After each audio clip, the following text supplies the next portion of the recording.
Bom dia, amigos. Arena Alterosa no ar com todas as informações dos campeonatos estaduais. Pelo Campeonato Mineiro, a Caldense conseguiu um bom resultado em Tombos. Na outra partida da semifinal, Cruzeiro e Atlético também ficaram no empate. Aqui comigo hoje, Lenilson Fresato e Henrique Lemes. Bom dia para vocês. Seu destaque de hoje, Lenilson. Bom dia, Marlon, Henrique Lemes. Bom dia a todos que acompanham o Arena Alterosa. Meu destaque, Marlon, nessa segunda-feira, iniciando o programa, vai para o Tricordiano, que pelo módulo 2 bateu o Ipatinga lá no Ipatingão no sábado por 2-1. Agora está na segunda colocação do hexagonal final. O Tricordiano tem 2 jogos na sequência em casa, nos 2 próximos domingos, e pode dar um passo muito importante para consolidar a vaga para o módulo 1 o ano que vem. Henrique, bom dia para você, seu destaque de hoje. Bom dia, Marlon, Lenilson, um grande abraço aí aos amigos aqui da Arena Alterosa. Vou destacar inicialmente aqui o resultado importante que a veterana de Poços de Caldas conquistou nesse último final de semana, fora de casa, jogando contra o Tombense, lá em Tombos, um jogo muito difícil, e com esse empate de 0-0, a Caldense deu um grande passo para ir à final do Campeonato Mineiro. Daqui a pouco vamos falar de todas as informações do Campeonato Mineiro. Agora vamos falar do Campeonato Paulista. Os grandes garantiram vagas nas semifinais. Vamos começar pelo Palmeiras, que eliminou o Botafogo de Ribeirão Preto. O que não dá é para facilitar as coisas diante do time jovem do Botafogo, que já deixou uma marca ruim para o Palmeiras esse ano, na Copinha, lembra? Foi a equipe de Ribeirão Preto que eliminou o Verdão, que vinha bem no campeonato. Teria chegado então a hora do time principal vingar a turma da base? O Botafogo quis mostrar logo que não é bem assim. Fez um gol em 5 minutos, mas não valeu. O árbitro marcou falta no lance.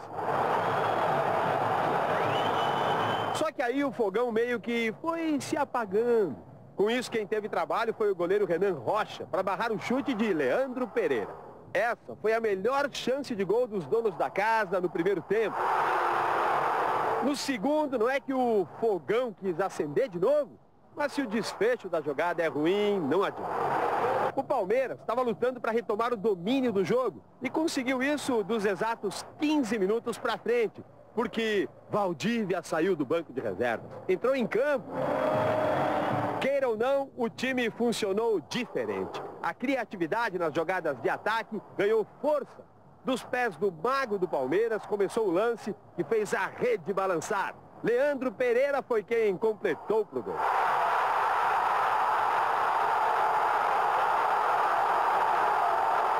Os 35 mil torcedores que foram ao estádio do Palmeiras quase comemoraram mais um, não fosse tanto desperdício. Por essas e outras, o placar não saiu disso. 1-0, resultado magrinho, mas daqueles que empolgam e dão confiança para enfrentar momentos difíceis. Agora vai dar gente lá na favela, lá. Vamos ganhar. Lá em Itaquera é nós, velho. Tá aí, Lenilson. O Palmeiras venceu, mas convenceu? Mais ou menos, mano. Afinal de contas, o Palmeiras nesse jogo aí contra o Botafogo de Ribeirão Preto teve 80% de posse de bola, mas não conseguia criar jogada real para gol. E por incrível que pareça, quando o Valdívia entrou aos 15 minutos do segundo tempo, com um toque refinado, fez uma jogada ali, abriu para o lado direito, saiu o cruzamento e o Leandro Pereira fez o único gol da partida aí, garantindo o Palmeiras no jogo da semifinal, disputando contra o Corinthians. Agora foi um jogo assim que na primeira etapa, principalmente, o Palmeiras teve muita dificuldade, porque esse time aí do Botafogo de Ribeirão Preto entrou bem arrumado, bem postado, e aí o Palmeiras não conseguia criar qualquer tipo de jogada. E o Mago entrou e resolveu. Por incrível que pareça a jogada. Na jogada que saiu o gol ali, havia 3 jogadores marcando ele, e aí conseguiu fazer. Aí entrou no segundo tempo, aos 15 minutos do segundo tempo aí. 1-0 Palmeiras na final contra o Corinthians, decisão no Itaquerão. E não parou por aí, viu? Corinthians, Santos e São Paulo também ganharam. Na Vila Belmiro, o Santos não teve trabalho diante do 15 de Piracicaba. Os primeiros 2 gols foram marcados de pênalti. Primeiro com Robinho e o segundo com Ricardo Oliveira. O terceiro foi de Lucas Lima, aproveitando a bobeira da zaga do 15. Ele deu uma bela finta no goleiro e saiu para comemorar. Santos 3-0. Em São Paulo, o Corinthians bateu a Ponte Preta, gol solitário de Renato Augusto, 1-0. No Morumbi, um passeio tricolor sobre o Red Bull. Rogério Ceni, na sua especialidade, fez 1-0. Alexandre Pato aumentou a vantagem 2-0. Paulo Henrique Ganso definiu o marcador 3-0 São Paulo. Ficaram assim os jogos das semifinais do Paulistão. Em jogo único, o Santos encara o São Paulo e o Corinthians pega o Palmeiras. Tá aí, Henrique, não deu para os pequenos mais uma vez, né?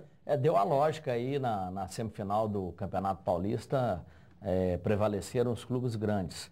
Embora o Santos e São Paulo tenham tido a vantagem de jogar dentro de casa, acabaram vencendo muito bem os seus adversários. Mas eu vou destacar aqui a vitória também do Corinthians 1-0 em cima da Ponte Preta, um jogo muito polêmico, porque a Ponte Preta fez um gol claríssimo, o árbitro da partida não validou o gol da Ponte Preta, o que gerou muita polêmica neste final de semana aí no Campeonato Paulista. Henrique, parece que sempre é com a Ponte Preta, né? Sim. É impressionante.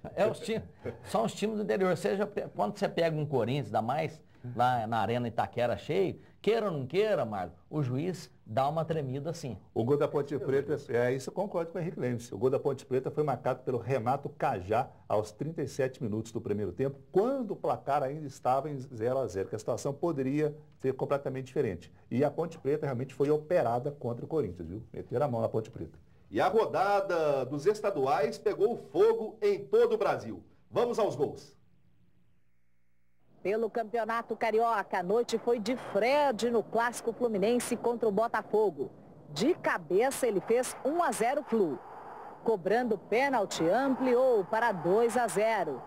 O Botafogo diminuiu com William Arão. 2-1 Fluminense, placar final. No Rio Grande do Sul, em Pelotas, Rafael Moura colocou o Internacional na frente do Brasil. O time da casa empatou com Forster, tudo igual no primeiro jogo da semifinal. Em Caxias do Sul, este gol de Juliano deu a vitória ao Grêmio sobre o Juventude. Há 5 anos, o tricolor não vencia na Serra Gaúcha. Tá aí alguns gols pelos estaduais. Ontem, Flamengo e Vasco ficaram no empate, né, Lenilson? Pois é, 0-0. Aliás, é uma partida que o Flamengo jogou muito mal, perdeu muita chance. E o Vasco não tem um time muito bom, né? O Flamengo perdeu uma grande chance aí de fazer o placar. Em relação ao outro jogo, Fluminense 2, Botafogo 1. Apesar do resultado, o Botafogo jogou bem e continua na disputa aí por uma vaga na final. O Fluminense agora poderá, Marlon, ter um desfalque muito importante. O Fred deve ser julgado na quarta-feira, porque aquela polêmica que ele falou na semana passada contra a federação, e há informações que ele poderá pegar até 6 jogos de gancho. E aí poderá desfalcar o Fluminense aí na semifinal contra o Botafogo semana que vem. Agora, Henrique, pelo Campeonato Carioca, quem saiu na frente aí com esses resultados? Olha, o Campeonato Carioca praticamente ficou igualzinho ali na reta final do Campeonato Paulista, né? Os times grandes acabaram chegando. O Fluminense, que vinha correndo por fora ali, levou uma boa vantagem sobre a equipe do Botafogo. Flamengo e Vasco está uma incógnita, porque o time do Vasco ainda está se firmando, crescendo dentro da competição. O Flamengo, que fazia um bom campeonato, houve esse tropeço. Na minha opinião, praticamente, acredito que o Fluminense já é um clube que está aí praticamente com a vaga garantida para a grande decisão. Aí os comentários de Henrique Lemes. Vamos falar agora do Boa Esporte. O time de Varginha já está fora do Campeonato Mineiro e agora se prepara para a Série B do Campeonato Brasileiro e, é claro, pela Copa do Brasil. Pela Copa do Brasil, o próximo compromisso é na quarta-feira, às 8h30 da noite, no estádio Melão, aqui mesmo em Varginha. O adversário é o Motoclube do Maranhão. Esse é o segundo jogo entre as equipes pela primeira fase da competição. A partida de ida lá no Nordeste terminou empatada em 1-1. Os ingressos já estão sendo vendidos a R$ 30 a arquibancada coberta e R$ 20 a descoberta, com direito à meia entrada. O time de Varginha joga por um empate em 0-0 ou uma vitória por qualquer placar. Lenilson, um jogo importante para o Boa, que já foi eliminado do Campeonato Mineiro. Exatamente, o Boa Esporte que deu um susto no torcedor este ano no Campeonato Mineiro, né? Conseguiu se reabilitar apenas na última rodada, quando bateu o Atlético aqui em Varginha por 2-0. Agora pensa aí no Motoclube, como você falou aí, o 0-0 garante aí o Boa Esporte. E se o Boa Esporte passar pelo Motoclube, pega a Ponte Preta, que foi eliminado pelo Corinthians no Campeonato Paulista. Agora abaixo aqui, o Boa Esporte não tem o Alexandre Balotelli, que saiu, e também o Wiltinho, né, Wayne? Isso. O Wiltinho, que foi um jogador importante contra o Atlético, contra o Cruzeiro. Matou a pau, né? Matou a pau, não joga mais no Boa Esporte. Vamos lá, boa sorte para o Boa Esporte, né? E daqui a pouco tudo sobre o Campeonato Mineiro pelo módulo 1 e também o módulo 2. Não saia daí.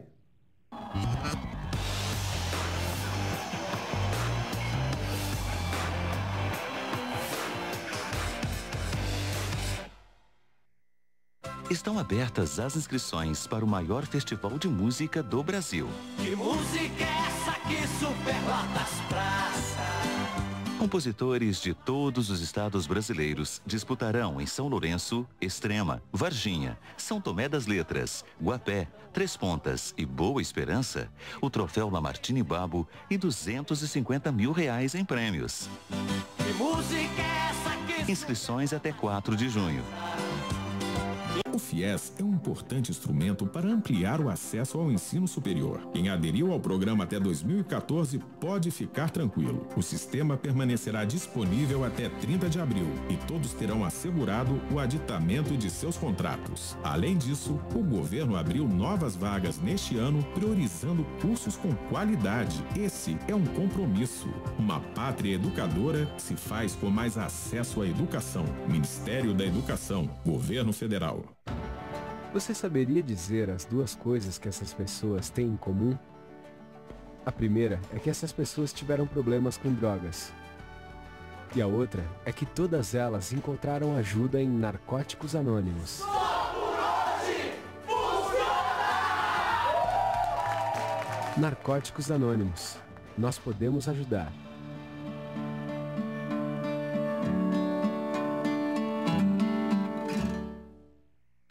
Filme inédito. Não acredite em tudo que você vê.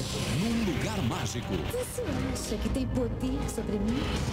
Habitado por criaturas fantásticas e monstros. Temos que achar esses demônios, ou muitos mais morrerão. Jet Li enfrenta um demônio que quer se tornar humano. O Feiticeiro e a Serpente Branca. No Cine Espetacular. Nesta terça, 11 da noite, no SBT.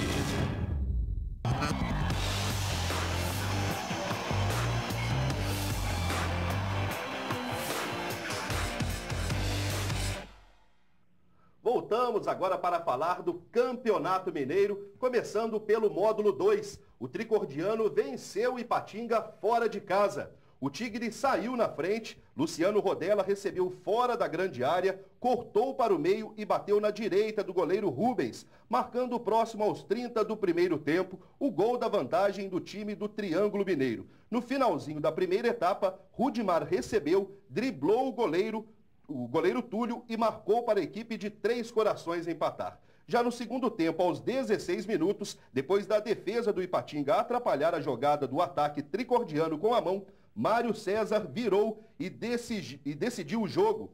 Placar final 2-1 para o tricordiano. Resultado importantíssimo para o time de Três Corações. Nossa, Mário, importantíssimo. E neste momento aqui a equipe do tricordiano ocupa a segunda colocação do hexagonal com 6 pontos, dividindo aí a liderança com o América de Teófilo Otoni, que também tem 6 pontos. Se o campeonato acabasse agora, a equipe do tricordiano estaria classificada aí para o módulo 1 o ano que vem. Agora, Mário, é o seguinte, 2 jogos seguidos em Três Corações, no próximo domingo contra o Uberlândia, de 18 às 10h30 da manhã, e no outro domingo contra o Social. Então a equipe de Três Corações não tem outro pensamento, senão somar esses pontos em casa. E aí pode dar um passo muito importante para conseguir o acesso para o módulo 1. Henrique, é uma surpresa para você esse time do tricordiano? Não, eu tenho analisado aí o retrospecto do tricordiano aí nas últimas partidas e a gente sabe que realmente a diretoria montou um time aguerrido, que tem características de segunda divisão, por isso que passo a passo a equipe do tricordiano está chegando. Acho que foi um resultado importantíssimo, pois a equipe do Ipatinga, uma equipe tradicional aqui do interior do estado de Minas Gerais, uma vitória sempre fora de casa, é realmente importante para você se posicionar bem na tábua de classificação. Agora o tricordiano a gente vê aí na segunda colocação, liderando lado a lado contra o América. E como o Lenilson disse aí, na sequência, 2 jogos em casa, com certeza o tricordiano jogando no estádio Eliezer Beck, ainda mais ali que é uma panela de pressão. Vira um caldeirão, né, Henrique? A equipe vira um caldeirão. Eles sabem utilizar muito bem aquele ali como uma pressão no adversário. Com certeza vão vir, se Deus quiser, mais 2 vitórias pela frente. Destaca aqui, Marcos, cortando aqui no próximo domingo, a equipe do tricordiano recebe o Uberlândia, do técnico Catanossi. Justamente, vai pegar fogo. Pois é. Jogo, o caldeirão vai ferver, hein? O Catanossi, que foi técnico do tricordiano aqui na primeira fase do campeonato, simplesmente abandonou a equipe do tricordiano e foi para o Uberlândia, ou seja, papelão que ele fez aqui. Então, com certeza, ele não vai ser muito bem recebido lá em Três Corações, né? Agora, Henrique, esse caldeirão lá promete ferver justamente por conta disso, né? A torcida deve lotar o estádio nesse domingo. Lá em Três Corações, o pessoal é muito apaixonado pelo futebol e principalmente pelo Atlético, que é uma das equipes mais importantes aqui do sul de Minas a nível profissional. E neste domingo, um jogo importante contra o Uberlândia, lembrando que na primeira fase é preciso muita atenção, porque o Uberlândia foi a Três Corações, venceu o Atlético por 3-0 e depois o tricordiano conseguiu o empate lá no Triângulo Mineiro.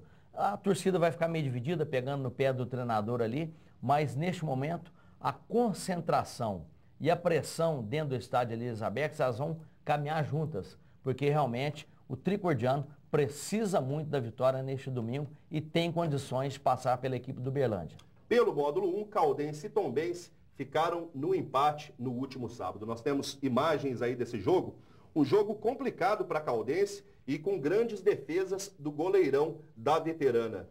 Rodrigo, né, que mais uma vez garantiu aí. Foi um jogo que a Caldense entrou assim, de forma um pouco mais precavida do que normalmente atua em outros jogos. Mas conseguiu um resultado importante lá. Afinal de contas, a Caldense joga por 2 resultados iguais, 2 empates, né? E leva o resultado agora para Poços de Caldas. No segundo tempo, a equipe do Tombense até foi bem, tentou aí, foi para cima, mas a Caldense tem uma defesa muito bem postada, muito bem montada e leva a decisão agora da vaga para Poços de Caldas no próximo final de semana. Henrique, são 6 jogos sem levar gols. Que fase essa defesa da Caldense, hein? São bons jogadores, né? O planejamento de estudo, né, Marlon? A Caldense começou em novembro do ano passado o trabalho visando a disputa do Campeonato Mineiro. Marcelinho e Plínio, 2 jogadores extremamente importantes para o sistema defensivo da veterana. E eu acredito que eles vão ajudar muito o time da Caldense, principalmente se passar neste final de semana a equipe do Tombense, já que o Plínio não joga. O Plínio está fora. O Plínio tomou o 3º cartão amarelo, mas o Marcelinho é o xerifão. Já atuou aqui em Varginha pelo Boa Esporte na temporada de 2011. Fez aí uma grande marca aqui defendendo as cores do Boa, mas a gente acredita na veterana neste final de semana contra a equipe do Tombense. E o Lucas Girardi conversou com o Rodrigo, destaque da veterana nessa partida. Acompanhe. Esse aqui é o Rodrigo, goleiro da Caldense, responsável direto por ter conseguido segurar esse 0-0. Foi uma pressão muito forte do Tombense. Eu conversava com o Luiz Fernando, que meteu aquela bola na trave. Ele falou, goleiro bom também tem sorte. Na hora que a bola passou por você, a trave te ajudou, né? Ajudou, o Luiz Fernando é um grande jogador e acabou chutando ali, de bola desviou ainda. E ficou difícil, mas ainda bem que bateu na trave e saiu.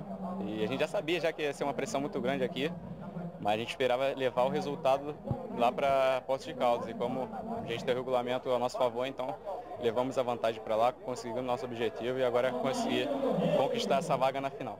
Até agora, nesse campeonato, 2 jogos contra o Tombense, 2 empates. Mas o empate vocês se classificam, e inclusive se empatarem mais 3 jogos, são campeões. Confiante que a Caldense pode chegar lá? Confiante, todo o grupo está confiante, todo mundo está trabalhando muito focado, não deixando nada externo entrar, está todo mundo bem fechado, bem focado. E eu acho que questão do empate ou não, a gente vai buscar sempre nossos objetivos. E hoje o empate foi um objetivo alcançado, lá em Poços de Caldas a gente espera vencer para chegar na final. O Luiz Fernando, destaque do Tombense, também conversou com a nossa equipe. Veja só. Esse aqui do meu lado é o Luiz Fernando, o homem que quase tirou o 0 do marcador. Conseguiu vencer o goleiro Rodrigo, está em excelente fase, mas a bola vai na trave, ficou no quase hoje. Verdade, eu tive a infelicidade de acertar a trave, também concluí com a perna que não é boa, mas é isso aí, eu acho que foi um grande jogo, 2 equipes bem parelhas, duas equipes que mereceram a classificação. E agora é ter tranquilidade, descansar ao máximo, fazer uma ótima semana de trabalho para que a gente possa fazer um grande jogo e ser com a classificação lá em Poços. E, independente de quem seja, afinal, vai ter uma equipe do interior. Esse ano, você acredita, independente que seja o Tombense, que seja a Caldense, que esse título pode ficar no interior depois de tantos anos? A última vez foi lá com o Ipatinga. Então, a gente sabe que o futebol hoje em dia está muito nivelado, né? Está aí a Caldense invicta a competição toda. A gente vem numa sequência muito boa, vencemos o Cruzeiro no Mineirão. Então, o futebol é dentro de campo. A gente sabe que a qualidade dos clubes da capital é maior, o investimento também. Mas eu acho que tudo se resume dentro de campo. A gente espera a Tombense classificando diante da Caldense, fazer uma grande final, se Deus quiser, contra um dos grandes da capital. Lenilson, tá aí, um bom time tem que contar com a sorte também, foi o que aconteceu com a Caldense no sábado. Principalmente sorte, Marlon. Na segunda etapa, a equipe do Tombense foi para cima da Caldense, que afinal de contas o 0-0 no placar não interessava para o time da casa. Mas a equipe do Tombense esbarrou principalmente nas boas defesas do goleiro Rodrigo, nós vimos na entrevista aí, e também na bola na trave, né? É como você falou, tem que ter aquela sorte também de campeão, né? Agora, Henrique, o Luiz Fernando já garantiu que o Tombense vai para cima da Veterana no próximo jogo. É preciso sair lá em Poços de Caldas, porque a Caldense joga por 2 resultados iguais. Na hora que rolar a bola em Poços de Caldas, neste final de semana, a Tombense, com o resultado de 0-0, já estará fora. Então, por isso, a Caldense precisa ter bastante atenção. Léo Condé é um técnico inteligentíssimo. Tenho certeza que ele vai montar um bom esquema, porque ele sabe, ele vai esperar o Tombense. O resultado já está feito. A Tombense que precisa sair para jogar. E, de repente, ele arma um esquema para pegar eles no contrapé e a Caldense, assim, garantir a vaga para a grande decisão do Campeonato Mineiro. Eu acredito que a Caldense precisa marcar um gol logo no início ali, para tirar o nervosismo de lado ali, porque com a torcida junto ali, se não sai o gol, as coisas se complicam. Sempre tem aquela pressão da torcida para que o time da casa faça o gol logo, né, Mário? E se fizer esse gol, aí a situação para a equipe do Tombense complica ainda mais, que vai ter que realmente partir para cima em busca do resultado. Agora, o time da Caldense tem que ter uma atenção muito especial, porque queira ou não queira, o time do Tombense também tem méritos para ter chegado aí à semifinal do Campeonato Mineiro, porque venceu o Cruzeiro no Mineirão. E não é qualquer time que vai lá em Belo Horizonte grande e joga contra o time grande e vence. A Caldense foi lá e empatou. O Tombense foi e venceu. Então, atenção redobrada nessa partida. Mesmo conquistado o empate lá na cidade de Tombos, o jogo só termina quando o juiz apita e não tem nada ganho ainda. Lenilson, e é bom a gente ressaltar aqui a torcida da Caldense. Vários torcedores viajaram aí mais de 700 quilômetros para ver essa partida aí. Tem uma rapaziada que saiu de Poços de Caldas, foi até a Torre. É longe, longe demais. Mais de 700 quilômetros, são 750 quilômetros, atravessaram o estado para poder ir lá apoiar o time. E agora só resta a Caldense no próximo final de semana consolidar aí a vaga para a final. Mais de 7 mil torcedores no Ronaldão? Com certeza. A torcida tem que ir lá apoiar, né, e conseguir carimbar aí a vaga para a final com uma vitória, que é mais importante, né? Nós conversamos também com o Léo Condé, que destacou esse bom resultado da Caldense fora de casa. Nós vamos enfrentar um bom adversário, mostrou hoje dentro de campo, que é um time que tem qualidade, tem bons jogadores, uma equipe que venceu o Cruzeiro no Mineirão, então nós temos que manter o respeito, manter os pés no chão. A gente leva assim essa vantagem, mas isso é uma situação que talvez a gente possa administrar, sei lá, faltando 5 minutos, 10 minutos, mas durante o jogo nós temos que propor o jogo, buscar o resultado, buscar a vitória para que tenha tranquilidade. Tá aí, o Léo Condé sabe das dificuldades que vai enfrentar nessa partida. E é o que o Henrique havia acabado de comentar aqui, ó. Quem conhece futebol sabe, foi lá em Belo Horizonte, venceu o Cruzeiro, é uma equipe muito bem montada pelo Lopes Júnior, que é filho do Antônio Lopes. É um treinador também experiente, trabalhou com o Vanderlei Luxemburgo, então não é bobo não, viu? Então, e com jogadores experientes. Jogadores experientes. Então, quer dizer, a Caldense tem uma certa vantagem, lógico, jogando em casa, com o apoio da torcida, e joga pelo resultado, joga o resultado igual, né? Por 0-0, o resultado é da Caldense. Mas tem que tomar muito cuidado. Agora, o que falar do Léo Condé, Henrique? É um treinador aí invicto na competição, sabe ali, tem os jogadores nas mãos e tem tudo para fazer essa grande final com a Caldense. É um técnico da nova safra aí do futebol brasileiro, inteligente, estudioso, uma pessoa educada que sabe até se postar para dar uma entrevista com muita tranquilidade. E para essa partida de domingo, embora a veterana tenha conquistado esse empate e a vantagem, vocês podem ter certeza que ele vai conversar com o seu elenco e falar, gente, esquece dessa vantagem. Nós vamos entrar aqui em Poços de Caldas para a gente vencer o nosso adversário, que é o Tombense. O objetivo da Caldense neste final de semana tem que ser a vitória. Esquece do empate, porque o time que joga pelo empate acaba perdendo. Isso aí é a maior lógica do futebol brasileiro. E a gente, conhecendo o trabalho do Léo Condé, a gente sabe que ele vai cuidar muito, vai preparar bastante durante essa semana a equipe da veterana, porque é uma chance fantástica que a Caldense está conquistando passo a passo de ir à grande decisão do Campeonato Mineiro dessa temporada. Pela outra semifinal, Atlético e Cruzeiro também empataram 1-1 no Independência. Veja só. Mais uma vez, como já virou rotina em Belo Horizonte, clássico na Arena Independência e isso mesmo, torcida única. Só atleticanos na primeira partida da semifinal do estadual. Infelizmente o Independência é pequeno, não cabe as duas torcidas, mas esperamos que no Mineirão nós vamos ter os 10% dos ingressos lá e vamos estar lá também. Mas os cruzeirenses não deixaram de ver o jogo e muitos deles fizeram igual a esta turma aí, se reuniram em algum lugar e torceram. O mandante Atlético Mineiro contou com um bom público no estádio e ainda tinha um ótimo retrospecto. Antes da bola rolar, eram 9 partidas sem saber o que é perder para o rival. E jogando aqui no novo Independência, o Cruzeiro ainda não tinha conseguido vencer desde a inauguração do estádio, que aconteceu em 2012. E como o time celeste teve campanha melhor que a do Alvinegro, jogava por um empate. E o jogo foi pegado. Com 35 minutos de bola rolando, o juiz já havia distribuído 6 cartões amarelos. A partida continuou dura e aos 39 do primeiro tempo, Carlos abriu o placar para os donos da casa. Depois, aos 9 minutos da etapa complementar, o uruguaio De Arrascaeta empatou o jogo com um golaço. Para de se esperar, ânimos exaltados e com tanto cartão amarelo distribuído, a cor mudou. O zagueiro Leonardo Silva foi expulso depois de chutar Leandro Damião. Com o empate, o Cruzeiro levou a decisão da vaga para a final lá para o Mineirão, onde um outro placar igual classifica a Raposa. Eu não vejo isso como vantagem não, até porque o Atlético está com um retrospecto muito bom jogando aí no Mineirão, né? Já buscamos as vitórias em outras oportunidades e não vejo desespero nenhum nessa situação, até porque eu confio na capacidade da nossa equipe, no potencial dos nossos jogadores e o Atlético provou nos últimos anos aí que é a equipe de superação e tenho certeza que no jogo do Mineirão essa equipe vai se superar mais uma vez. Tá aí, Lenilson, mais um empate pelas semifinais, desta vez no Independência, Cruzeiro e Atlético. Um jogo que você mesmo disse foi marcado pelos cartões. Foi, um jogo muito truncado, começou com muita correria. O árbitro Rafael Klaus, que é um árbitro de São Paulo, pertence ao quadro da FIFA, distribuiu 10 cartões amarelos e expulsou o Leonardo Silva, como nós vimos na imagem aí no segundo tempo.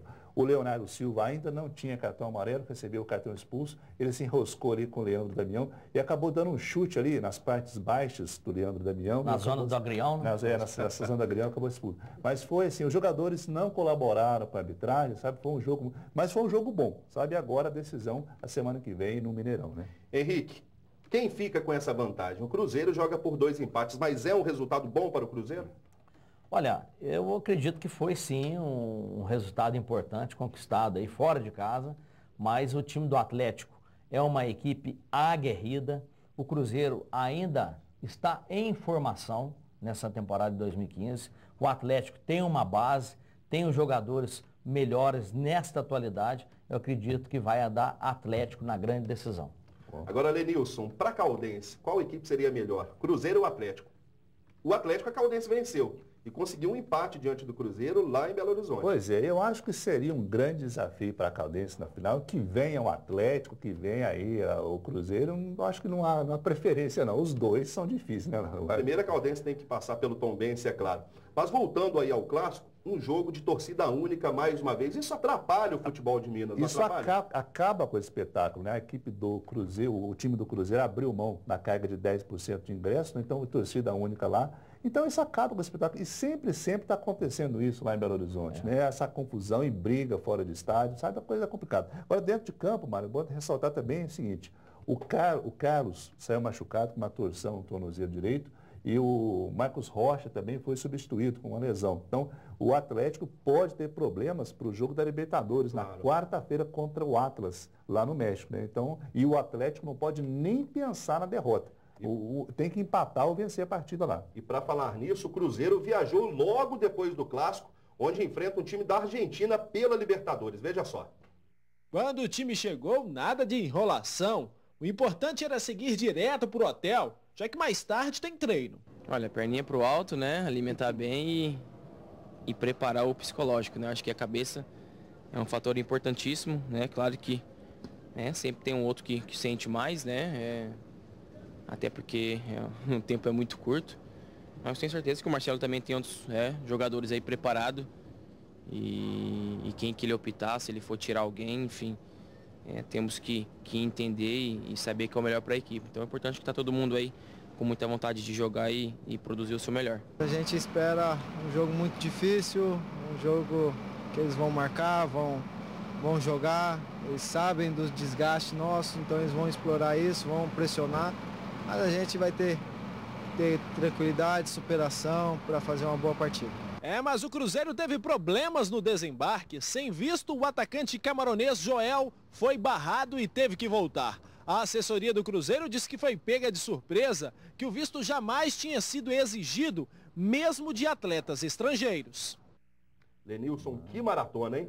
Maratona do Cruzeiro, pois acabou o jogo ontem, já viajou, está na Argentina. O Cruzeiro, que é o líder do grupo 3 com 8 pontos, joga contra Huracan amanhã às 7 da noite, depois volta correndo para enfrentar o Atlético no final de semana. Henrique, a situação do Atlético também é parecida. É a mesma coisa, né? Desgaste para as duas equipes aqui de Minas Gerais. O Atlético um compromisso contra o Atlas na quarta-feira, domingo a decisão e na outra terça-feira Libertadores de novo. Haja coração. Pois é, por hoje é só, galera. Obrigado pela companhia de vocês, obrigado pela companhia de você aí de casa e até a quinta-feira.